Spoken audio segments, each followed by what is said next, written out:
Isang beses pa lang ako na nagmahal ng ganito. Hindi ang isip kong hindi ang puso ang ginamit ko. Sa sobra kong pagmamahal naging bulag-bulagan. Ipinagpilitan kahit na ipagtulak-tulakan. At imbis na ako ang magalit, ako'y nagpakumbaba. Kasi nga mahal kita kaya ko yan nagagawa. Hinihingi ko lang naman sa'yo ay mahalin mo lang. Yun lang naman ang gusto ko eh. Yun lang. Gano ba kahirap yun? Di ba napakadali? Kaya kung minsan nang tanong, saan ako nagkamali? Pero believe ako sa'yo, nagawa't nakuha mo. Biruin mo, sa tigas kong to, napaluha mo. Siguro sasaya ka lang kapag wala na nga ako. O ayan nangyari na, okay ka na? Ano, sinundong kita ngunit sa iba ka nagpahatid. At nagmahal ako, mali lang minahal ko ay mali. Kulang ba? Hindi pa ba sapat? Inubos kong lahat. Panahon ko sa'yo, anong gagawin? Di mo pinapansin etong damdamin, aking paglalambing.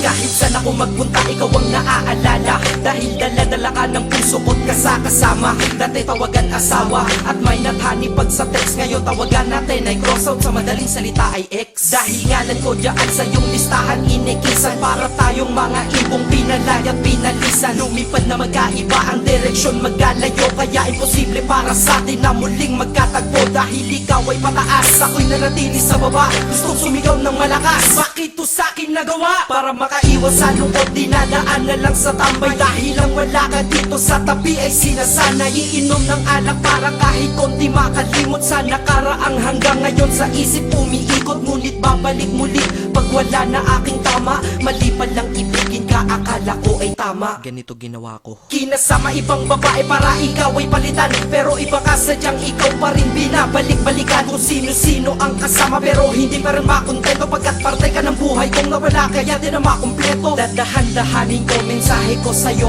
para kahit kaunti man lang tumagusto sa puso mong nara. At sana isagutin mo ang huli kong katanungan, bakit mo ako iniwan? Saan ako nagtanong? Bakit ba sa mundong to may mga taong hindi marunong makontento? Mga taong manloloko. Kami naman tong mga nagpapaloko. Tanong ko sa inyo, ano nararamdaman nyo pag nanloloko kayo?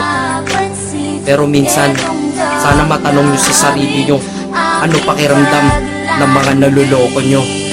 Dito sa mundo ay merong dalawang klase ang mga tao. Una doon ang manloloko, pangalawa ang naloloko. Malas lang at nagkataon sa pangalawa ako nahanay. Swerte mo sa una kakayaman, akit ikay nasanay. May mahina, may malakas, kung may dilim merong liwanag. Ngunit ang nadarama sa'yo hindi mapaliwanag. Masasabi nyo ba na ako'y tangat isang hangal? Mali kayo doon, ako'y dakila at lubos ng magmahal. Kailangan ba talagang lumuha upang tayo'y tumatag? Ito bang batas sa pag-iibigan na tayo'y bawal lumabag? Ang katulad nating tao lang nasasaktan at lumuluha dahil sa mga pananakit ng iba, mahirap kung humupa. Pakinggan mo to. Di lang ako at hindi lang ikaw, lahat tayo'y nabiktima nang dahil sa pagmamahal tayo'y nagmumukhang tanga. Pero hindi yun dahilan para sa akin ka bumawi, upang sakit na yun nakaraan ng paglibangan ako ay mapawi.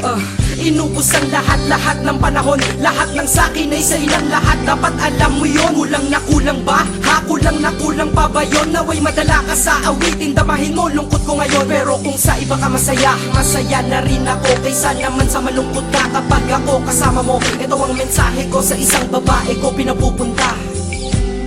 Kilala mo kung sino ka.